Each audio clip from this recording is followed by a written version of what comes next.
Obama administration officials, including General Stanley McChrystal and Ambassador Carl Eikenberry, are on Capitol Hill testifying, trying to convince lawmakers to accept and support Barack Obama's Afghanistan strategy.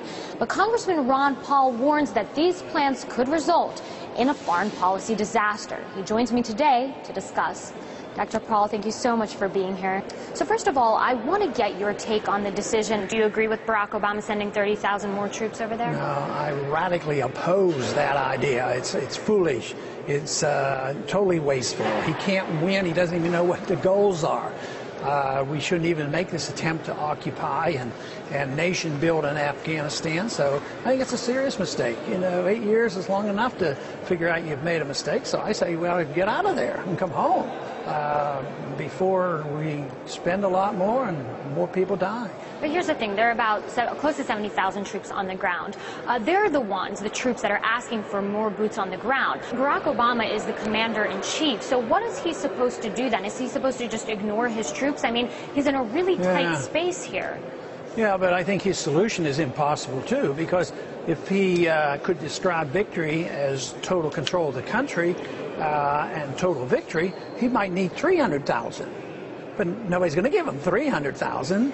So, yeah, you're radical if you want $300,000 to do what some military people think you should do, or if you want to leave like I do. Those positions aren't acceptable. They call those extreme viewpoints, but one is right and one is wrong. So what do? They do something in the middle. They just perpetuate the fraud, pretend they're doing something holy, not accomplishing anything, and just spending more lives and more money. So I see no chance whatsoever for this policy to be successful. Well, it's interesting because administration officials also mentioned, shifting responsibility to the Afghans, trying to grow the Afghan army. How can they do this, given the fact that, there's ethnic conflict within this institution? You have the turnover rate. It took them 8 years to try to do it. How are they going to do it in 18 months? Is this realistic? No, it's not realistic, and they don't understand the history. They don't even understand the geography or the factions, the Pashtuns and Tajiks, and that whole issue there. I mean, there's civil strife. Some officials have said that there may be a civil war brewing within the Afghan army itself. I would say that is already going on, and we're just picking sides and helping one side versus the other, which guarantees the civil war. But I think the overriding issue is what motivates hatred toward us is the presence, our occupation. And it continues to spread, first Iraq and then Afghanistan, and very much so in Pakistan. Of course, our government just said, oh, we're not going to send troops into Pakistan. And probably under their breath, they'll say, unless it's necessary. But our bombs are dropped in Pakistan and people are dying. A country that's considered an ally that the United States has not declared a war against, right? Yeah, that's what they say, but, even if we try to pretend that we'll get along with the government and send them money and they're supposed to help us find all the bad guys, I mean, the people themselves don't like us being there. Probably 90% of the people in Pakistan aren't in favor of us doing anything that we're doing over there, and they're sympathetic with the Taliban. Well, it's interesting that you mentioned Pakistan, because we do have to consider the other players, right? When it comes to Afghanistan, you have to think about Iran, Saudi Arabia, India. Is the Obama administration considering what other interests there may be as far as other nations, other factions? Did he leave this out of the strategy or just perhaps out of the speech? No, I think his goal is the same as the goal of the previous administration, and that's total control of the region. For various reasons. There's more than one reason. It could be oil, and it could be, promoting our goodness and these various excuses they have.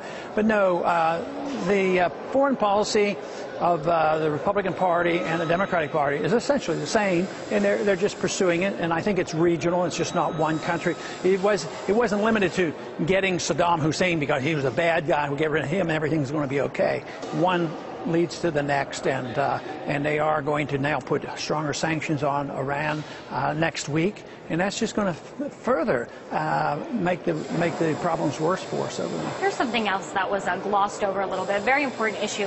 How are they going to pay for this? Because the numbers here are staggering. It's something like $1 million per each soldier per year over there in Afghanistan. Barack Obama did make that link between national security and the economy. You seem to make a different link, one that kind of contradicts a little bit, especially. Yeah, I mean, you commit that kind of money, it just further weakens our own economy. Where is the money, though?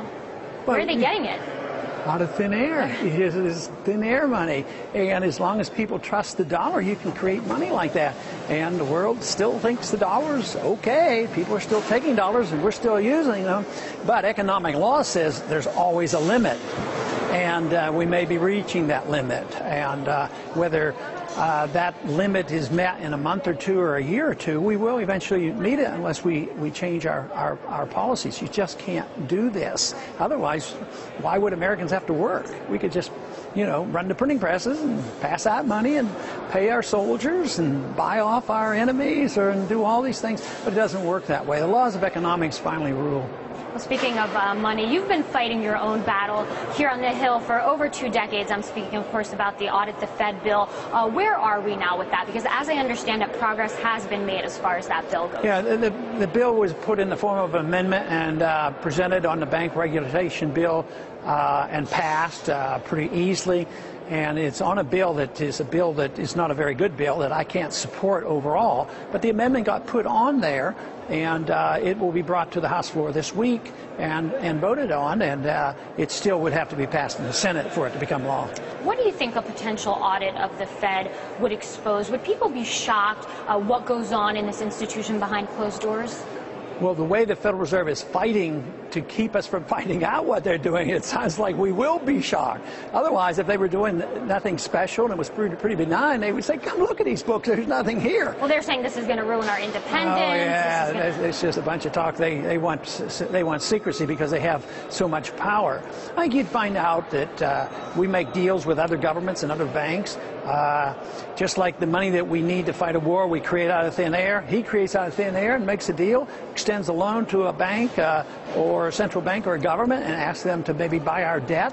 Who knows what kind of deals they make? But that's one thing they really don't want us to know, is what kind of influence the Federal Reserve, who controls our money, make with other countries. Well, speaking of influence, you've called for actually the end of the Fed. Do you think that'll ever happen in your lifetime, in my lifetime? Probably not. It would end essentially, though, if you have a runaway inflation and the dollar's destroyed. People will say, how can we entrust the Federal Reserve this supposed to protect our dollar? And they claim that they do a pretty good job on maintaining employment and price stability. Well, they've lost 95% of the value of the dollar, and unemployment rate's 20%. So if you have runaway inflation and destroy the dollar, I think all credibility of the Fed will be gone. But in the meantime, what I plan to do, matter of fact, I have already today introduced a bill that would legalize competing currencies, legalize the Constitution, legalize gold and silver to circulate next to our paper currency and not be punished for it. Today, you're punished if you use it. You're committing a crime. You get taxed for gold and silver exchanges. So this way, it could be a gradual transition. You don't have to close the Fed down in one day. But if people get nervous, say, hey, maybe I ought to put my money in a bank that says they'll back it up by gold. So this would be an alternative to what we have. Well, speaking of the Federal Reserve, it looks like Ben Bernanke will be confirmed for a second term in office as chief of the Federal Reserve. This is obviously controversial because he was the one in power when the financial bubble burst, when the real estate bubble burst. So many Americans angered by these bank bailouts, by these CEO bonuses. They're asking, where's the oversight? And they're looking to Ben Bernanke. He's probably going to keep his job. What do you make of all of this? He's going to keep his job, and he's going to probably end up with more power. The very least. How does that work? I mean, these two things are clashing, right? Americans are angry over what he did when he was in power, and so he's getting rewarded by getting a second term. They're very powerful, and they have a lot of influence. So the more amazing thing is, how in the world did we ever get the audit bill as far along as we have? But they're going to be still fighting that tooth and nail, and I know the president doesn't want it, so who knows, he might even veto some of these regulations in order to get this thing out. But no, that's generally the way it works. But it's more than just Bernanke. He might have been there when the bubble burst, but he wasn't there when the bubble was building up. That was under Greenspan's, control of the Federal Reserve. He caused the bubble to be, blown up so big. So it's a system that is bad. This idea that a secret central bank can create money and monetize debt, buy all the government debt in order for us to do the things we shouldn't be doing, that is the principle is bad. So as bad as Bernanke may be and as undeserving as he may be, the issue is much bigger than just Bernanke. So he may be no different than anyone else. So is this an issue where, regardless if it's foreign policy, economic policy, regardless of party, it's pretty much going to be the same thing? Yeah, if I thought just changing Bernanke, I should spend all my time on blasting Bernanke and arguing the case for somebody new. But they're not going to put anybody in there that doesn't endorse the same ideas. Great. Thank you so much. All right. Thank you.